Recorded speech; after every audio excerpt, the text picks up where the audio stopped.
Congrats sa win. Thoughts mo lang about this game 1? Game 1, siyempre, hirap. Aliyah. Wala namang nagsabing madali. Ano, lamang kami ng 20 points. Tapos pagdating sa fourth quarter, grabe yung turnaround. So, we got lucky. Yun, yung mga crucial talaga na kailangan talaga namin yung no letdown. Kailangan yung mentality namin talagang tuloy-tuloy pa rin. Same from the first half.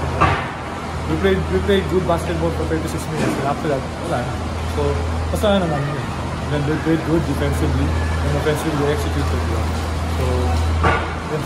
Ano yung mga adjustments mo naman coming out of this game, lalo na de-defend mo si Junmar? Siguro ano lang, stop fouling kami. Foul kami ng foul.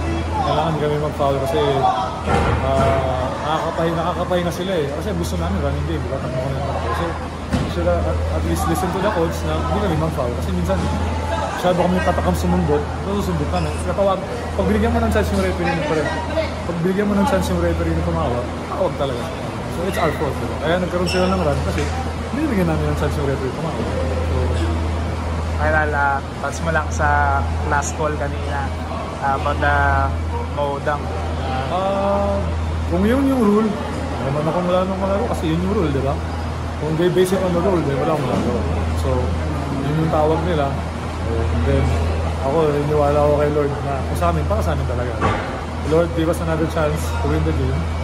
So, we're happy.